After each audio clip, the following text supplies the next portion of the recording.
এক চিটিংবাজ বাবার মন্ত্রের দ্বারা আমার মনে পড়ে গেছিল আমার আগের জন্মের বাড়ির কথা। তাই চলে গিয়েছিলাম আমার আগের জন্মের সেই বাড়ি দেখতে। গিয়ে দেখলাম বাড়ি তো ঠিকঠাক আছে, কিন্তু এশিয়ান পেন্ট দিয়ে না রং করায় রং উঠে চলে গিয়েছে। চিটিং বাবার মন্ত্রের দ্বারা বাড়ির কথা তো মনে পড়েছিল, কিন্তু চাবির কথা মনে পড়েনি যে চাবি আমি কোথায় রেখেছিলাম। চিটিং বাবা বলেছিল এই বাড়িতে এখনও আমার আগের জন্মের হ্যান্ডসাম বরের অতৃপ্ত আত্মা ঘুরে বেড়াচ্ছে। এই জন্য বলি আমি কেন এই জন্মে এখনও সিঙ্গেল। আমার বর তো এখনও শান্তিই পাইনি যে এই জন্মে এসে আমাকে নিয়ে যাবে। এই আমি চলে গিয়েছিলাম আমার বরের আত্মার শান্তির কামনা করতে। ভাবলাম আমাকে দেখে যদি আত্মা মুক্তি না পায়, শালার এমন গালাগাল দেব মুক্তি পেতে বাধ্য হবে। সবাই বারণ করছিল ভেতরে যেও না, ভেতরে এক পুরুষের আত্মা আমার বউ কই, আমার বউ কই করে চিল্লাতে থাকে। কিন্তু ওদেরকে কি করে বোঝাবো যে আমি তার বউ? আমার জন্যই সে চিল্লাতে থাকে আমার বউ আমার বউ করে। আমার সাথে যাদেরকে দেখছো এরা সব আগের জন্মের সুদখোর। এদের থেকে আমার বর অনেক টাকা ধার নিয়েছিল, সুদে টাকা নিয়েছিল, কিন্তু ফেরত দিতে পারেনি, পটল তুলেছে। তাই এরা এসছে আমার সাথে যে আমার বরের আত্মার কাছ দিয়ে টাকা চাইবে। আমি এখানে ঢুকেই মতোর একটা কেমন কেমন গন্ধ পাচ্ছিলাম। ওটা ছিল আমার বরের গায়ের গন্ধ। বেটা মরার আগে স্নান করতো না, গায়ে গন্ধ ছিল। মরার পরেও অভ্যাসটা চেঞ্জ হয়নি, এখনও মনে হয় স্নান করে না। গায়ের গন্ধ শুকে শুকেই এগোতে শুরু করলাম। এগোতে গিয়ে আমার চোখে পড়ল আমার শাশুড়ির রুম।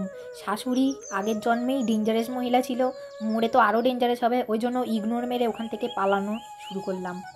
ভয় লাগছিল যদি মহিলা এসে ঘাড় মটকানোর চেষ্টা করে। এমনিতেও তো আমাকে আগের জন্মে দেখতে পারতো না। আমার বর যখন কাজে যেত আমি ঠিক জানলার কাছে এইভাবে বসেই আমার বরকে টাটা করতাম। ওই দেখো আমার বরের হারকিউলিস সাইকেল, আগের জন্মের সাইকেল, এখনও ভালো আছে। হারকিউলিসের সাইকেল তো। আমি আগের জন্মে ভীষণ পরিমাণ মোটা ছিলাম, যার জন্য এই সিঁড়ি থেকে পড়ে মরে গিয়েছিলাম। আর এই সিঁড়িটা তখনই ভেঙে গিয়েছিল, তারপর থেকে সারাইও করেনি। আহা গো আমার বর আমার কি ভালোবাসত গো। আহা গো আমার বরটা কোথায় গো। মনের দুঃখে একটু কেঁদে নিলাম। কাঁদতে গিয়ে আমার বরের তখনকার কুকর্মের কথা হঠাৎ করে মনে পড়ে গেল। এই যে এই জায়গাটা দেখছো, এই জানলাটা থেকে আমার বর এখানে বসে বসে, ওই দিকে একটা বাড়ি আছে, দাঁড়াও দেখাচ্ছি।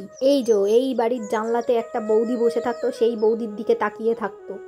শালা হারামজাদা পাপী ব্যক্তি, ওই জন্য এখনো পর্যন্ত মুক্তি পায়নি। মালটা কোথায় গিয়ে লুকিয়ে বসে আছে শালা। যদি সামনে দেখতে পাই আগের জন্মের সব শোধ এবারে তুলব। সব ঠিক আছে, আসার সময় এই সিঁড়ি দিয়ে তো উঠে পড়েছিলাম, কিন্তু ভাবছিলাম নামার সময় কি করে নামবো, কারণ এ জন্মেও সিঁড়ি থেকে পড়ে গিয়ে আমি মরতে চাই না। বহু কষ্টে খোঁড়াতে খোঁড়াতে ল্যাংড়াতে ল্যাংড়াতে ঠিক নেমেই পড়লাম। সে যাই হোক, জায়গাটা কিন্তু অসাধারণ ছিল।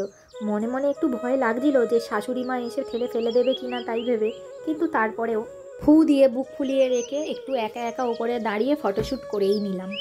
কিন্তু শাশুড়ি মার কোনো দেখা সাক্ষাৎ পেলাম না, এমনকি আমার হ্যান্ডসাম হাজব্যান্ডেরও কোনো দেখা সাক্ষাৎ পেলাম না।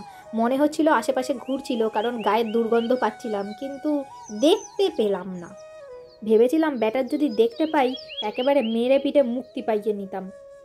খাও তো দিল না, কি জানি মনে হয় কোনো একটা পেতনিকে পছন্দ হয়েছে, আমাকে আর পছন্দ না, তাই জন্য মুক্তি চায় না, তাই দেখাও দিল না। থাক ওর পেতনিকে নিয়ে, আমিও আমার জন্য কোনো একটা ব্রহ্মদৈত্য খুঁজে নিই ভালো দেখে একটা। একবার বাড়িটা দেখো, যেন কোনো হরর মুভির সিন চলছে, কিন্তু অসাম লাগছিল জিনিসটা দেখতে, বেশ অ্যাস্থেটিক টাইপ লাগছিল।